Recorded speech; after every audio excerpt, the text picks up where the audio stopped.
Welcome to the Church Leadership Podcast, your weekly source for encouraging and equipping local church leaders, with your hosts, Mark Gainey and Andy Frazier. In each episode, Andy and Mark sit down with church leaders that you should know. We believe these honest conversations will be helpful and encouraging to you as you lead the local church. Here is this week's episode. Welcome to today's episode of the Church Leadership Podcast. We're so glad that you have joined us for this awesome ride, whether it's your first episode that you're listening to or watching on YouTube, or you've been with us the entire journey. We're thankful you're here for today's episode. And we've got a great conversation in store for you. Before we get there, though, I do want to remind you to go over and subscribe to our podcast. We're on, every platform you can imagine. So find that platform, subscribe. You can do it on YouTube or Apple Podcasts, Google Podcasts, you name it, we're there. And we'd love for you to subscribe. We don't want you to miss a single episode. And we'd love for you to rate our podcast too. You can do that really simply at ratethispodcast.com/CLP. That'll get you to our page to rate us. And we appreciate that. It helps the podcast, helps get the word out. Now here's today's conversation. We have a great conversation in store today. We have a guest with us, Greg Nettle. Greg serves as the president of Stadia Church Planting, and they assist churches in planting churches here in the U.S. and abroad. So we're going to talk a little bit about church planting and disciple making. And Greg, we're excited about hearing from you and hearing your story today. Thank you for joining us on the podcast. Mark and Andy, it's such a delight to get and an honor to get to spend just a few minutes with you all and with our listeners and viewers. So thanks for giving me this opportunity. Absolutely. So, it's been a really long time since we have been in the same room with the person, and we're obviously not in the same room with Greg. He's in Ohio, and we're in the makeshift studios of CLP here in Alabama. But we're so thrilled you're here, and we kind of connected with you on some resources that you partnered with some people to put out about making disciples in church planting.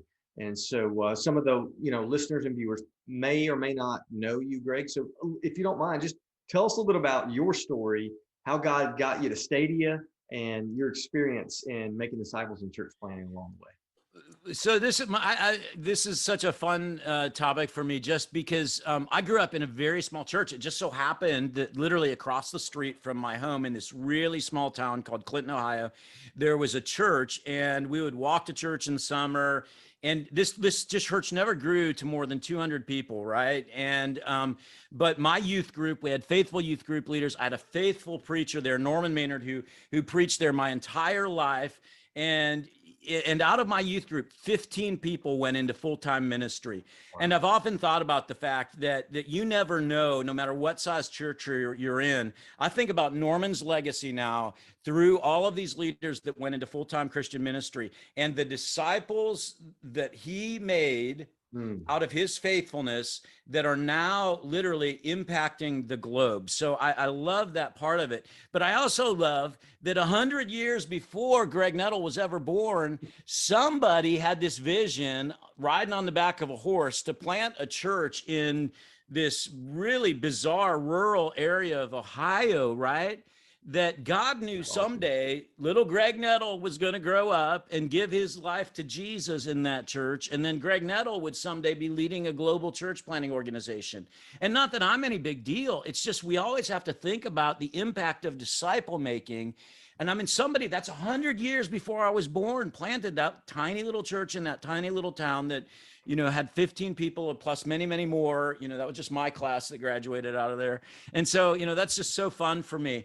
And then my first ministry, I moved to Dublin, Ireland when I was 23 years old by myself to plant a church. Go figure. I would never let anybody do what I did. But, and it was, just a wild success. After 2 years, we had 12 people in the church, and, so it was a whole lot about me learning to make disciples, because it literally was all one-on-one disciple making, playing soccer with guys in a park or going to the same coffee shop, and so that was a great experience in my life for church planting. But then I got called back to Northern Ohio, and this very small church of about 100, had a great run there, 25 years as the senior pastor, church grew from 100 people to more than 3,000 with 4 campuses. And I guess so I've had experience, I guess what I'm saying, in a church of 12 where God taught me a whole lot about my character and faith.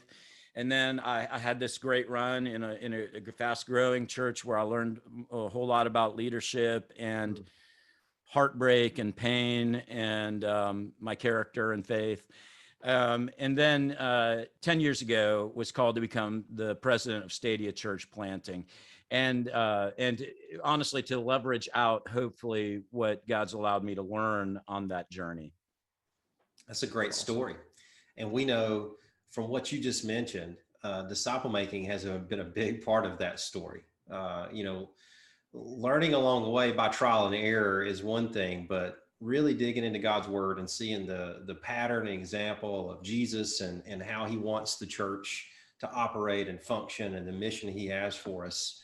That can be in the context of 12 people in Ireland or 100 people in Ohio or thousands of people in a metropolitan area. So tell us a little bit about how that has really impacted and influenced what you do and kind of led you to where you are now. Yeah, so I think the question we have to ask is, what really are we trying to accomplish that God's placed on our heart, right? So as I walk with Jesus, which is the single most important thing in my life, let's just keep that at the core as a disciple, right? But what is it then that Greg Nettle as a disciple, that all of you listening and watching as disciples, what's our call? And for me, it's all about making other disciples in whatever context God has placed you. Because there have been times when I have railed against God for placing me in a specific context. Ireland was incredibly challenging. Canton, Ohio, where I spent 25 years, is one of the top 10 fastest dying cities in America, right?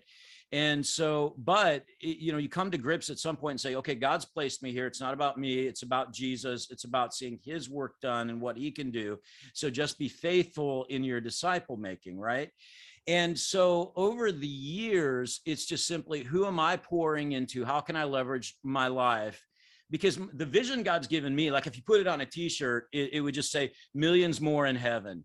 That's Greg Nettle in a nutshell. And so that's to reach as many people as possible in the most effective way possible with the good news of Jesus Christ. That's what God's called me to. That's disciple making. And so that led me over the years to say, okay, how do we do this in this context and in this local church setting? And then how do you continue to leverage that out as God places you in new settings? And it's always come back to disciple making, because my personal belief is you're not a disciple if you're not making other disciples, period. I just don't buy it. That's what disciples do. That was a core issue for Jesus and why he spent so much time with the disciples making other disciples. And so that's going to lead you into different contexts in a local church, in my family with my children, today with church planters and church partners all over the world. But at the end of the day, the deepest joy I share is honestly I just got back from a cohort of 8 young, leaders that I'm mentoring. We were out kayaking for 3 days in the Grand Tetons, right? Oh, but wow. In the evenings, for 6 hours at the end of the day, we're talking about church financial resources and how do we disciple people, not to get money for the church, but to empower them to become disciples with their finances and release God's resources for the kingdom. So my point is, my deepest joy today and what I spend a great deal of my time with is still in those cohorts, multiplying disciples who make disciples. That is awesome. And that's right up our alley. That's definitely our heartbeat as well. And it's encouraging to hear and a good reminder, I think, for all of us where our focus should be. So I want to take a little bit of a turn, not much of one, but I think what, Annie and I both have been church planters, failed church planters, I might add, but we have been experienced church planters. Let me say that. And so, so we resonate with those principles. But what I've found as a pastor, whether it be a pastor trying to revitalize a church or trying to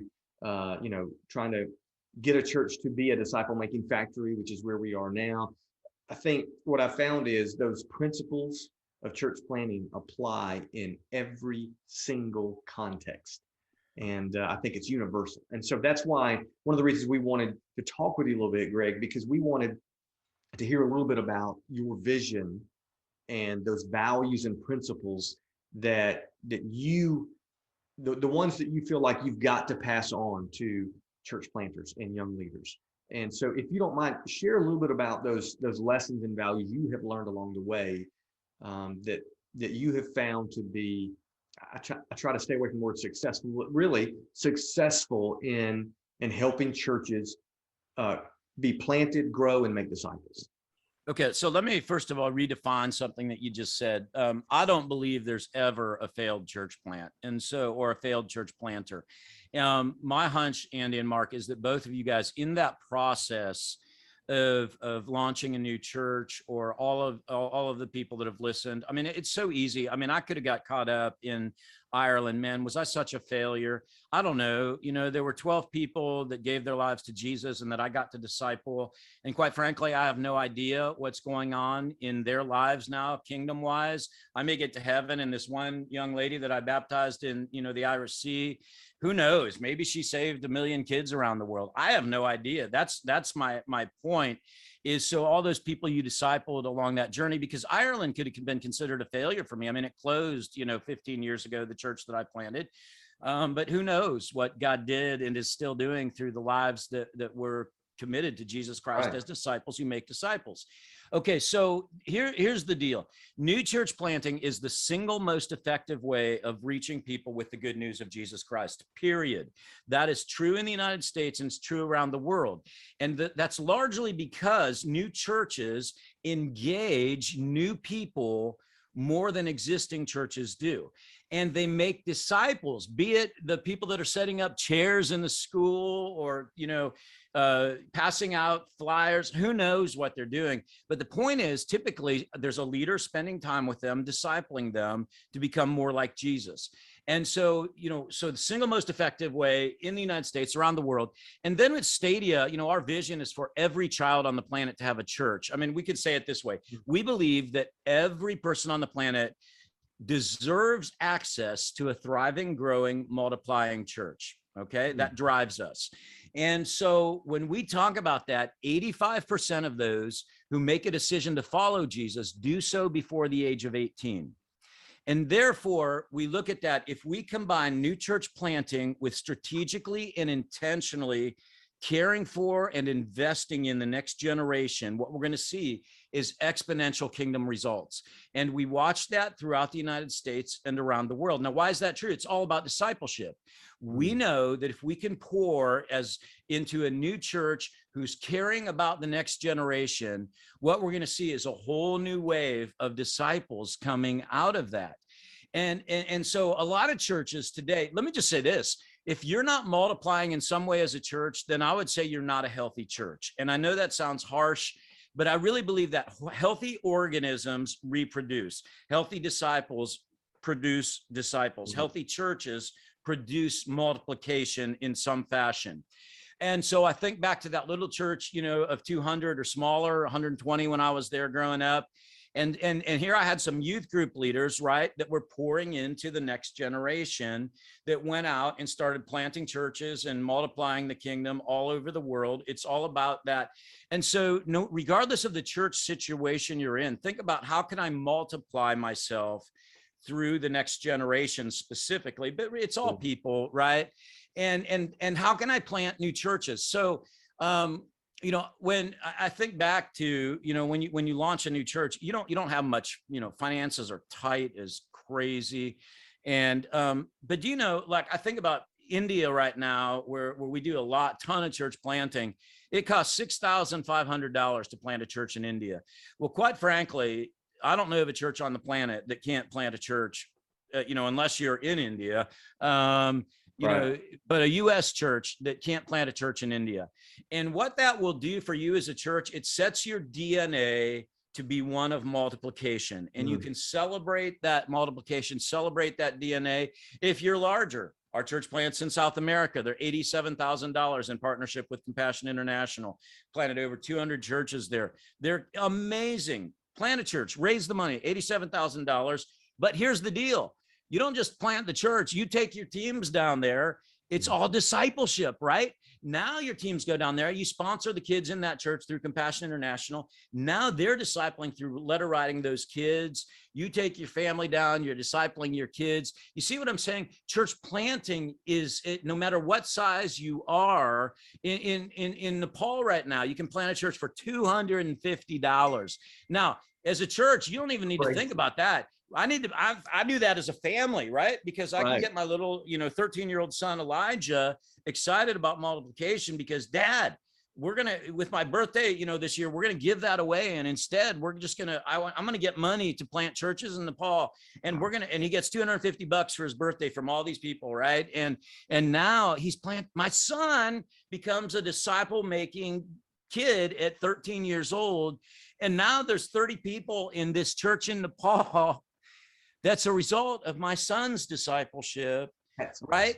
So think about, church planting has been in kind of a box that we think, a church plant in the States costs $600,000 to $2 million if you're in the Bay Area or something like that. That's fine, and we need those churches, but my goodness, the other opportunities there, regardless of size, regardless of where you're at, you can be some rural church in the mountains of West Virginia and be globally minded with multiplication and planting tons of churches. Again, South Africa, $700, impacting South Africa like crazy for Jesus. And think about the excitement of disciple making in your own local church setting.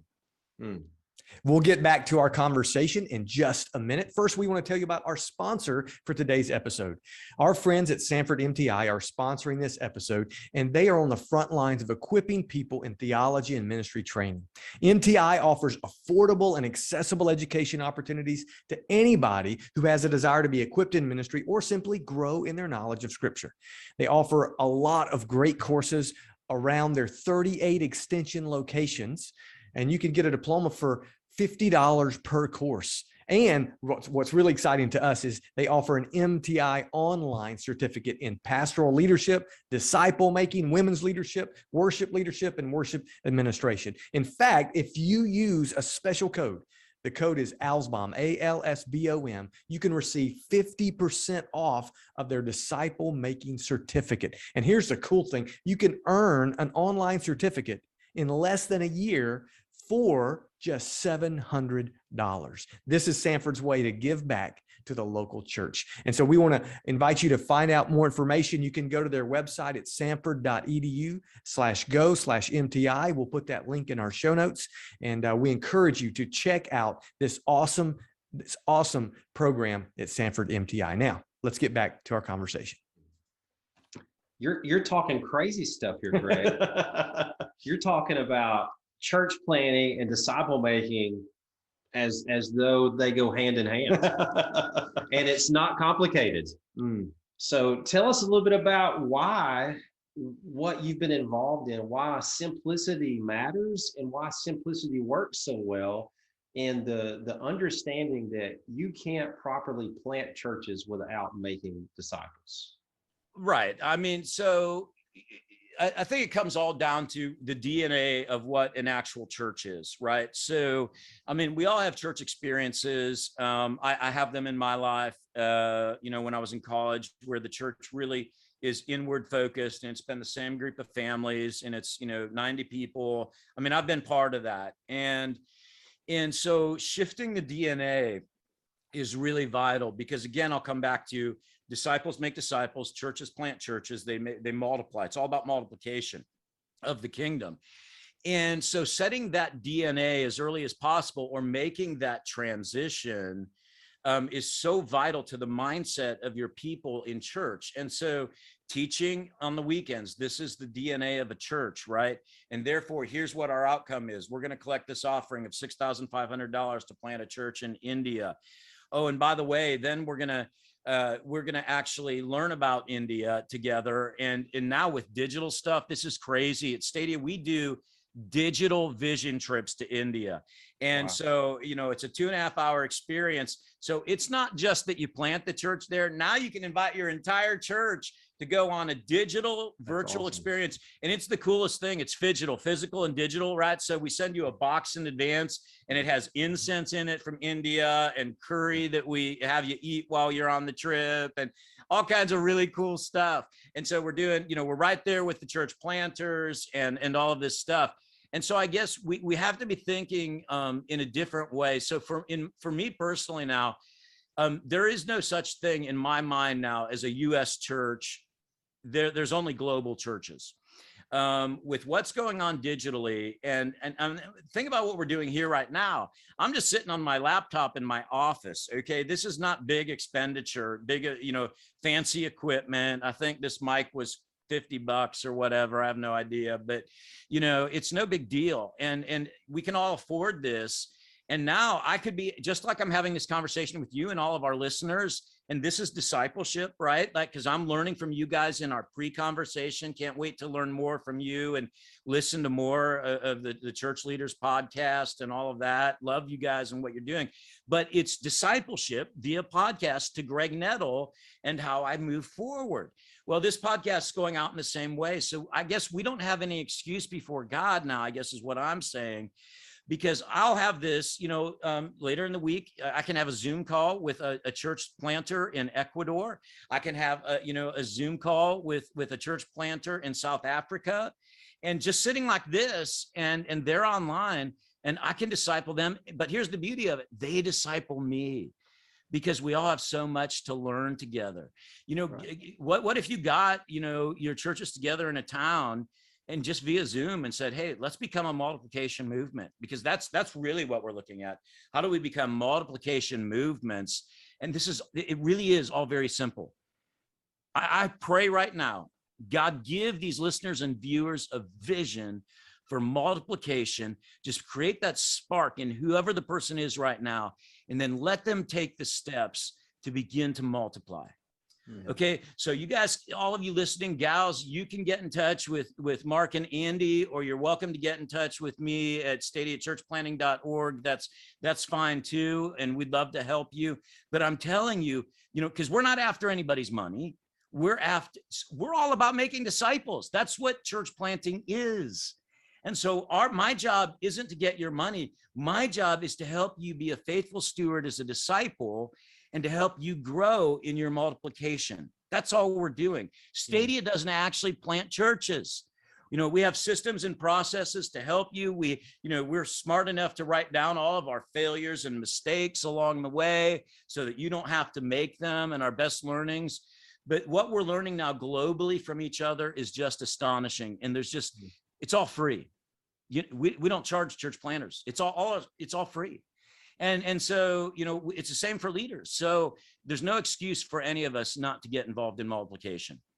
Well, let me tell you, man, I'm chomping at the bit. You've got me pumped. You're speaking our language. I'm excited. So here's what I want us to do. This is not planned, but I think we want to close with a little bit of what you were talking about, how, if somebody's listening, how they can get connected and be involved. But before we even get there, if you don't mind, take a minute to share maybe just one story, Greg, about how you have seen God work maybe recently in a new church plant, or in a church that decides, we need to be planting churches.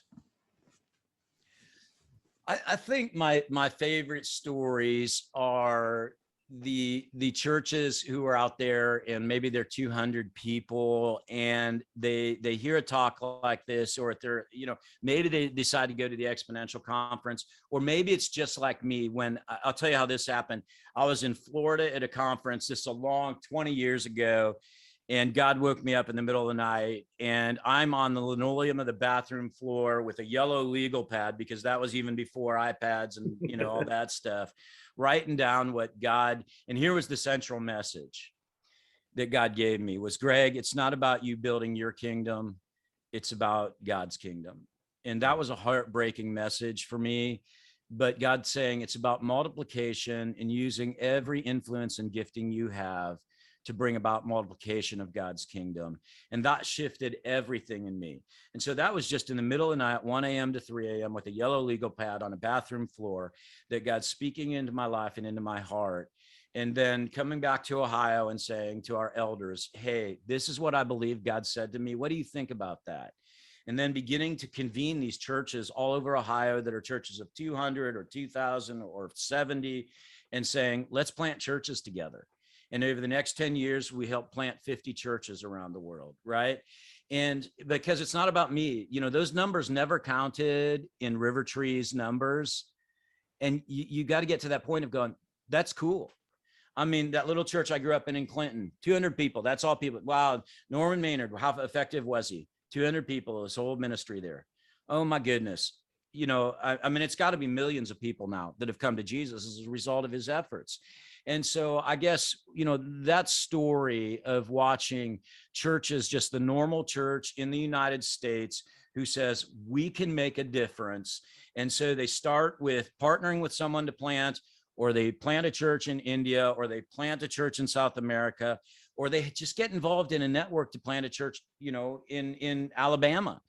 And so that starts them on that journey that then again increases, and lives are changed. And there's a church planter that comes out of one of those churches and plants another church, and a church planter that comes out of that church. And so by the time you get to heaven and you have no idea, you're thinking, man, God, you had me stuck in this church of 200 in this small town, or in this difficult urban context, and we had no money, and I was never on the cover of a magazine or asked to be on a podcast.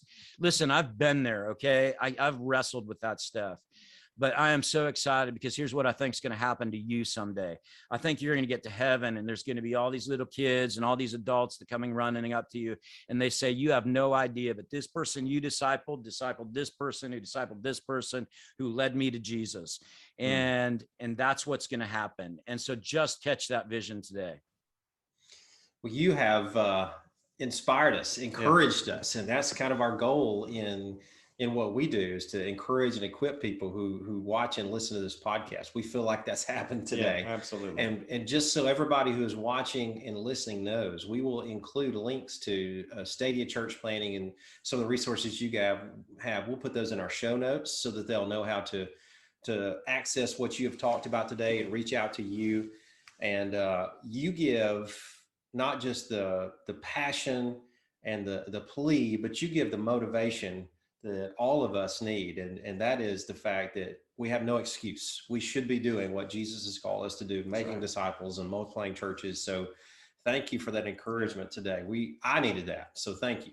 Yeah, absolutely. So as we close, real quick, you've given some next steps, but let's say somebody's watching and listening today that they're like, you know what, $250, $6,500, we can do that. How do they get involved? Okay, go to www.stadiachurchplanting.org, and there are links on there that you can click on. And if you go under About Stadia, go to Team Stadia, Greg Nettle, and my email's in there. And if that's you, and I'll get back in touch with you. And I know that's a big commitment, because I hope there's 1,000 of you that contact me, but I'll make a commitment to getting back with every single one of you if you do that. And we have a great team at Stadia that's just waiting to serve you. Awesome. Well, that's just like everything you've told us so far. Simple enough. Simple. I like it. Greg, thank you so much for spending some time with us today for the podcast. Thanks, church leadership. Love you, Mark and Andy. Keep up the good work. All right. We'll see you next time.